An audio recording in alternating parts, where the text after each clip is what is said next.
Welcome to the Bank Marketing Show, the podcast that engages and informs you for success in today's marketplace.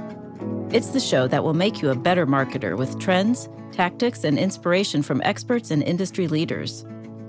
If you're wanting to impact your personal success and position your bank as the best choice in your market, you're in the right place. Now let's dive into today's show with your hosts, Chris and Dan. Welcome, everybody, to another episode of the Bank Marketing Show. I'm Dan, and I've got Chris here with me. Hello, Chris. Hey, how's it going, Dan? It's good. That's good. Today, we're going to continue the Major Marketing Challenge series that we started last time and talk a little about proactive versus reactive marketing. And I know we talked to a lot of banks that feel they're very reactive, or a lot of the marketing is driven by, say, executive decree. The president comes and says, "We need this. We need more loans. Go get more loans." And we want to kind of talk about planning and how to make that a little bit more proactive. You and I were talking about this beforehand, Dan. We're all so busy. I mean, it's a fast moving world, and everybody in professional environments and banks and all of that pulled in so many different directions and 112 emails a day and, all that other kind of stuff. And I think the core of what this issue is about that you and I were saying is getting the most out of your marketing, because it's being reactive because, I've got an ad due Monday and here it is on Friday and I don't have time, it just those kind of things that we'll talk more through and kind of list out issues that we think lots of our listeners are going to be able to relate to, and then we'll talk about solutions. So I think it's such a common thing, and you can have great elements of your marketing, or maybe even a really good website, or digital ad strategy or something. But if it's not well planned out and implemented proactively, you're not getting the bang for your buck. You perpetuate a cycle, right? Of oh my gosh, we need to go out and find some loans or find some deposits. And so you go out and you scramble, right? And you're not maybe not thinking through the details as much, or you're hoping to kind of throw money at the problem. And, that money goes to a Google Ads budget or something like that, and you don't get much out of it because you haven't, you're rushing and you haven't thought through the steps. Your landing page is bad or doesn't look good on mobile, and, maybe people are clicking, but you're not seeing the conversions. You're not seeing the actual loans open up or the actual deposits come in. And, then the cycle continues, and your, bank leadership says, like, well, we spent X $1,000 on this thing. We got nothing. So we're not going to do that again. Right. And, you never get out of that cycle. But if, by planning a little bit, you can have some contingencies, you can have some messaging ready to go. And when something happens, it's not a rush. That's right. Well, so Dan, you and I had listed out and kind of looked at what we saw as some of the key issues in this area, and again being reactive and not getting the most mileage out of your marketing. So let's look at some of those. One of them was kind of under the umbrella of being responsive and reactive to sometimes maybe minor market or environment issues, rather than staying on your plan, staying on your strategy, or not having one, in the first place, or whatever. So it's easy to, I think I commented to you, it's kind of, you're not being a master of your own destiny. You're kind of being blown around wherever the wind blows you. And that's not a good place to be affected by, outside issues. Now, a pandemic hits, rates jump or drop significantly or something like that. Okay, sure. Those are more kind of global perspective things that, yes, we need to move with. But, there's so much small, minor stuff that, kind of like you said, and let's get more loans, or let's, seek more deposit accounts or something. Well, that may not necessarily be the strategy for this year, or we're derivating from the strategy and we're not coming back to it. Right. Yeah. I mean, we were talking, we're talking about like the huge sea change in the market over the last couple of years from everything is about refinancing, and now it's all about gathering deposits. And that, take a step back. That happens every couple of years. There's a shift back and forth, right? Maybe the amount that the interest rate percentage has changed is, historic, but the shift back and forth from loan to deposit is not. And so you can kind of plan around it, and it took a while for the trend to come out. But, you should be thinking from the brand perspective of why, if you're listening to all the stuff that we spout on this podcast, you should be thinking about we offer the same deposit and loan products as everyone else. So why does somebody come here?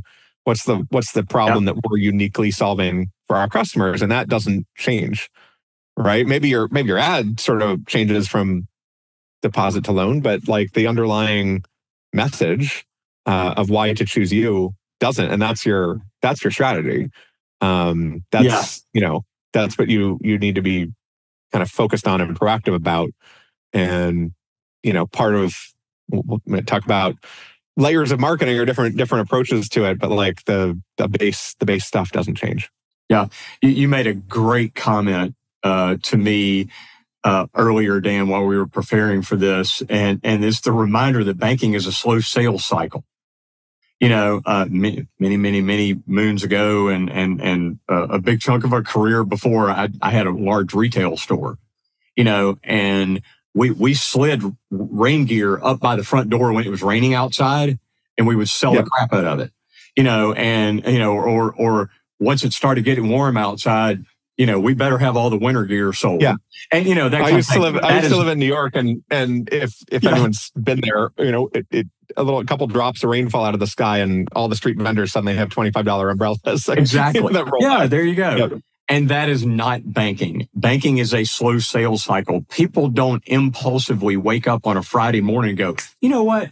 I think I'm going to move all my checking products over to the other bank down the street just because it's a Friday morning. That's not how it works. It's a slow sales cycle that it is. Fortunately for community banks, Dan, there's so much opportunity there that it is about relationship, that it is about, brand. It is about all of those things that will influence a decision, but it's not an impulsive something. So being responsive and reactive to, kind of the issue of the week in your marketing, it is why that's such a bad idea, because it's really not going to have a whole lot of consequence, Oh gosh, great, I saw that ad, I'll just move my mortgage over there. That's not how it works in bank marketing, right? Yeah.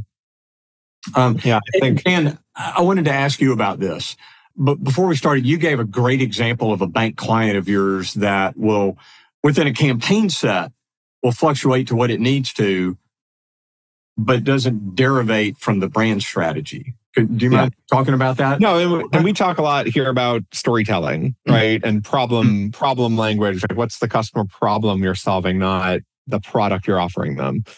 So I think the way I think about it is campaign should kind of be layered, and you have this base layer that's your brand awareness, that's your storytelling, that's a YouTube video, telling the story of the bank, the things that the bank has done to help the community. You're not even talking about products at all. You're saying, here's what we stand for.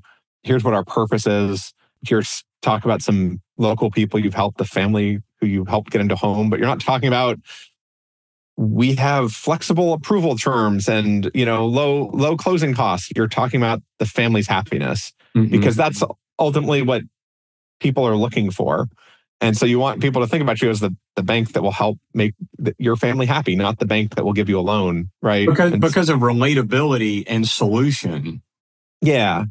You're solving a problem that they have. And maybe, yes, that problem is solved with your local decision making, but that's not, people aren't looking for local decision making. People are looking for what local decision making provides them. Right? So very well said. That base layer of that story should not change, right? And because you can tell those stories about deposit products or loan products or any wealth management product, whatever you have, it should all tie back to that purpose of your bank. And that layer of your actuated. That I was looking for it when we were prepping, but you could punctuate that with campaign, a more specific product campaign that may change a little bit more often. And that product campaign is, okay, here's our CD rates, but the tagline that tells that purpose and that story is still there. And when you click through the landing page on your CD rates, it's telling the story and saying, yeah, we're offering CDs, and maybe you're a price shopper, but that story can make the difference in small make up the difference in interest rate and stuff like that. So it's I think even if over the next couple months there's a big change in the economic environment and the banks start shifting back from deposits to a more mixed approach, your brand strategy doesn't change. That stuff will stay the same. And on top of that, the individual ads, right, may shift, but you can also kind of plan, like it's going to be deposits, it's going to be loans, it's going to be CDs. The set of things you might go out and advertise for. So you can plan for those and sort of puppeteer them, as needed over time. That's great stuff. Dan, another issue that you and I have seen a lot and recognized as well is using stale marketing methods, again, because you didn't plan well, or you weren't allowed to plan well ahead, or whatever the case may be, right? Or something's dictated by by leadership. But just because you've advertised in that magazine for 10 years or whatever the case may be, and it kind of rolls around, oh, we got to get them that June ad, and you just do that again. Yeah. Rather than way ahead of time, what's the big picture outcome set of goals here? And what methods and platforms do we need to use to get that? So an example, and going back a couple of episodes of ours, Dan, and talking about speaking to millennials and Gen Zs and messaging correctly to them. And I've actually seen community banks that say, yes, we want to do that. And they're running print ads to try to reach, and I'm going, what, well, we just need to update the messaging and have younger people in the print ad. I'm going, wait, you're missing the whole point. You're not on a marketing platform or method that's going to speak to them in the first place. And if that wasn't well planned, and really part of a strategy, then again, we're being reactive and we're missing the point. Yeah, I think it's just like, right, listening to your customers, right? What customers want out of their bank does not, changes probably generationally, but doesn't change all that often, at least within a generation. Obviously, like younger generations want more digital services, or I don't want to call my bank. I'm never going to go in, but I want, I don't know, fee-free ATM access or something. But like those things don't change, right? So you want to, it goes back to the problem statement, right? You want to align your methods and your platforms with who it is you're trying to attract to the bank. And, in the case of the newspaper ads, like it may still make sense to do them, right? Especially for banks that like work with a bank whose the county newspaper, it like shares a building with the bank. And you want to support it, but I treat it as a sponsorship, or treat it as like, well, look, let's think about who reads the paper. Yes, right. It might not be Gen Z, right? It might be your long-time customers who you don't want to alienate. So use that space for an advertorial, right? Yeah, financial education about preparing for retirement or managing your money in retirement, something like that, versus first-time homebuyer ads, or things like that. So match that message. So if you're gonna use that stale method, make it not stale. Yeah, and the stale messaging. The problems of the people reading it. Yeah. What you were just describing too is also the stale messaging. So it's both. Yeah. And those things are cohesive and important. And I don't know. I wonder how many times I've heard, well, we've used this tagline forever and we're tired of it. And, hearing bank leadership, we're tired of it. We know that it doesn't speak. Well, we need to get a running start at that then. And let's look at brand messaging. Yeah. And updating that and what it needs to be. And then let's carry that out over the next year, 3 years. Yeah. And that's proactively planned. No, and I think it's right. And proactive planning and updating stale marketing methods doesn't mean abandoning stuff, right? It can be that you keep that newspaper going and you modify it you modify the message to speak to the people reading the newspaper.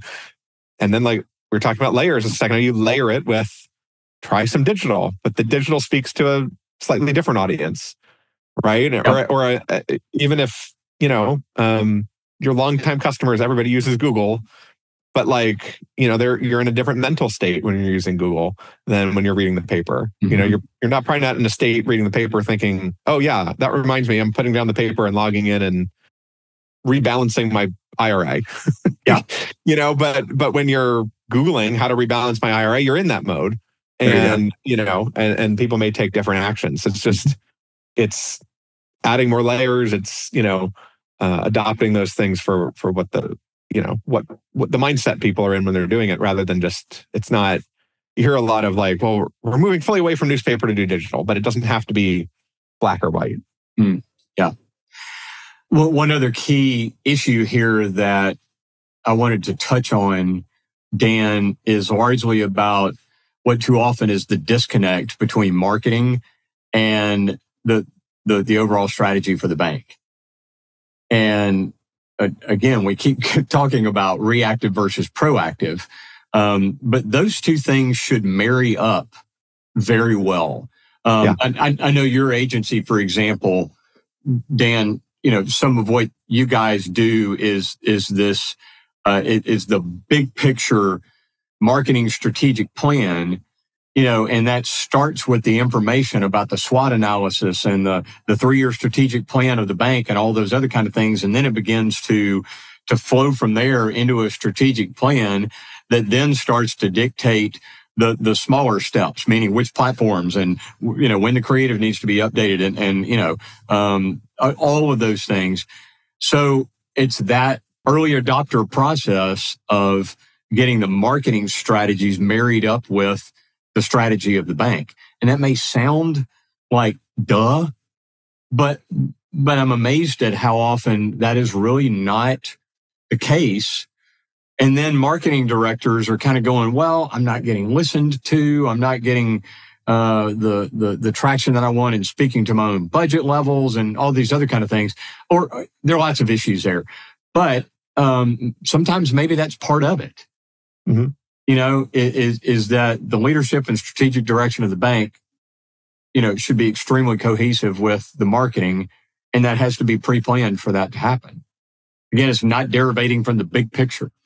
Yeah, I mean, marketing, the first job of marketing, right, is to help make the bank's strategic goals come true. And if your marketing is not aligned to those strategic goals, what does it really do? How do you justify the spend that you're making? How do you justify the time that you're spending on it? And, so I think a lot of banks, I mean, not just banks, this is like every kind of company can end up in that position where it's like, yeah, well, we need to run ads. We need to be out in the marketplace. That's how we attract. But if it's not, if it's not aligned with the strategy of the bank, at some point it's going to be forgotten about. It's going to be, your budget is going to be impacted. So, most banks have some kind of business plan, right, that talks about the opportunities in the market. And those business plans are usually written in, say, banker language. And I don't mean any offense by that, but they talk about, there's lots of acronyms, and they talk about, things in financial terms and product propensities and, where the underbanked and overbanked areas are. But that can translate into a marketing strategy. Mm-hmm. I mean, you can say, well, we're doing really well with this group, but we need to, attract this other group, attract the millennials and Gen Z, or we need to move into this other geographic area, or, the bank just opened a new branch and here's the goals of the new branch for the first year. How can we as a marketing team help do those things? Yeah. Well, and I think our listeners, Dan, are probably getting a lot of, kind of nodding heads and relatability about, these are issues and just things that are, again, major challenges related to our marketing that so many folks can identify with, regardless of asset size. a lot of these same issues are true for $6 billion banks and $200 million banks and everybody in between. And that's just part of the challenge as marketers. So let's kind of flip the paper over here and talk a bit more about some of the specific solutions. And, what's going to get us out of being so reactive and more into proactive, and what does that look like? Some of the tangibles. And the big obvious one there, Dan, again, is a planning process. Yeah. Right? Yeah. And plan without a planning process. Yeah. So talk a little bit about what that looks like, feels like. What are some of the components of that process? Yeah. I mean, I think it'd be interesting, our perspective and what we do is slightly different, right? So I think it'd be interesting to talk about both, right? My projects tend to focus on, you just said, the SWOT analysis, the big kind of 3-year plan. What are the broad brush strokes, right, we're going to take? If you've never done marketing, right, do we need to boost up your brand and do a website and, spin things up slowly? If you're deep in it, but something's not working, like what is that thing? And, how do we test and fix and update? So but then yours are, you have a lot of ongoing, right, things, and you're always tweaking and making improvements and, planning themes and planning focus areas and things like that. But so I think planning can take a lot of different forms. Ultimately, you probably need all of that stuff. But for us, we're just kind of taking an assessment of everything the bank is doing and comparing it to other banks, right?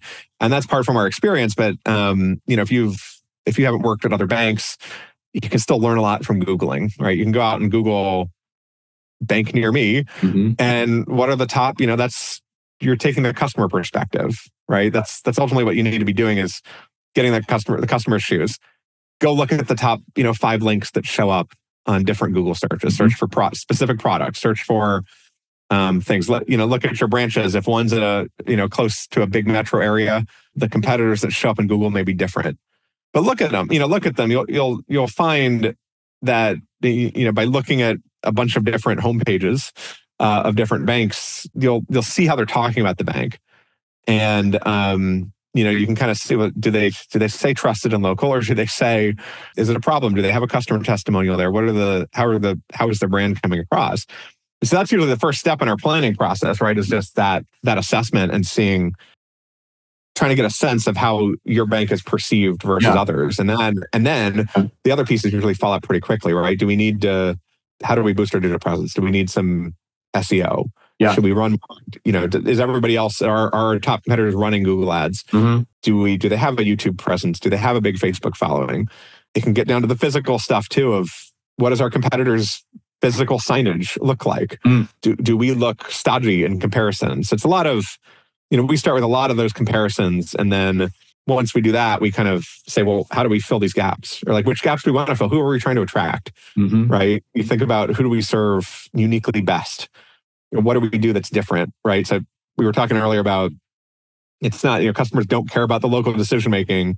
You probably do that as a community bank, but why does that matter for your customers? Yeah. What's the outcome? Yeah. How does it impact them? Who are your best customers? It's not everybody, right? You're not going to turn away business. I said to somebody the other day, we're 90%, 90% of our business is banks, right? But if I get a referral to a insurance company or somebody tangentially related that I think we can help, we're going to work with them. Yep. It's just that we know how to serve banks uniquely well. And the same thing's probably true for you is, hey, we have a much more affordable closing cost, or we have lower rates than our competitors. So like, great, but that's not your ad. That's, informs you who you serve well. Yeah. So there's like the comparison part of our plans. There's the customer, who are we serving kind of part. And then, and then the last part is just how do we fill that? How do we reach more of those customers? Where do they live? I guess, where do they live literally? But where do they also live on digital? Where do they spend their time? Where are they in the mindset of, banking needs, and how do we get in front of them there? Yeah. And then it kind of comes to you. Yeah. Right. I was going to say, and then our team is so much about the implementation. and everything that falls under that umbrella. But that starts with some of that key planning process, and under these solutions, like having brand standards sets in your documents, that everything you do, even if you're running a high school, sports guide ad, everything meets those brand standards, so that everywhere that you're seen, felt, touched, heard is consistent. And then the brand messaging processes that we do, so that brand voice is solidified and streamlined into a set of kind of the elevator speech, the tagline, the entire process there that speaks who you are. So it takes that analysis, Dan, that you were talking about, and really the implementation of that is something that the entire team goes by, and certainly all your marketing goes by. And then our part of the strategy, largely under the implementation, is how is that marched out? We create content, create, monitor, et cetera, content for your social channels or SEO or digital ad implementation and targeting and reporting and all of those things, and ad design and all of the things that fall under that implementation umbrella that is proactively planned and done well. It's kind of, you and I talked about this, as that master marketing plan, regardless of bank size, from that analysis and strategy and through implementation, and boom, the needle moves. Yeah. I think it's having, with anything, it's coming up with most of the stuff can be planned in advance. Right. There's always going to be little market forces or little things. Let's take like social media. You can probably plan 80 or 90% of your posts in advance. Mm-hmm. Right. And then during the month, you're going to have an event and you want to get a timely picture of it up. Something happens in town and the bank was at it and you can get a picture of that up. You can't plan that in advance, but it's maybe 1 out of 10 posts for the month. Yeah. Right. I'm generalizing a lot here, but no, but that's exactly what our social media team does with our bank clients, is exactly that. And Dan, one of the key things that does, and you and I touched on it earlier in the episode here too, is that leaves ample time for creative.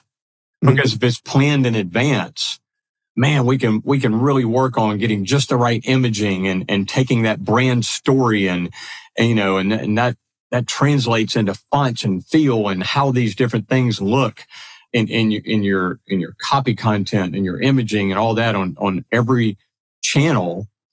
And, that's done well when done in advance and given ample time for creative. And if it's last minute, guess what you're going to do? You're going to grab the last ad out of the hopper, or the one from last year or whatever the case may be, and just repeat it, or just resize it and throw it out because I don't have time. Right. Well, and I think the same 90-10 or 80-20, whatever we call it, that same kind of split happens most stuff in marketing, right? Like your brand messaging can be planned far in advance, right? Like the ad that you're running the 3rd week of August, maybe not, but the messaging can be planned in advance. I think I like to think budget. We haven't talked about budget, but even that, a lot of banks, one of our recommendations is leave 10% of your budget open, right? For opportunities that come up throughout the year. You're going to have a competitor close a branch sometime this year, right? Spin up a Google ad, or put some extra budget into Google to capture people looking because their bank just closed or got acquired. You can't plan. You can plan ahead for that in the sense of, what do we say if what's our message if a competitor gets acquired? But, you're not going to know the details until it actually happens. But if you don't have the budget, you can't take action on it. But again, I think that with anything we're talking about in marketing, a lot of it can be planned in advance. And then you have a process to drive the rest. You have a process to collect pictures on social. You have a process that happens when a competitor closes, that type of stuff. There you go. Dan, I know one of the other key solutions that we wanted to be sure to cover today really has to do with your entire team having knowledge of and buying into marketing. And that's a big deal. I'll share a quick story with one of our most significant and favorite clients of ours. We just did a brand messaging process for. And what was really fascinating about that entire study and the outcomes of that and new tagline and directions and content directions and everything else, they said to us, yes, that is correct. That is our brand direction and where we're going. Okay. And we had leadership and board members, and this was all the major stakeholders. And they said, yes.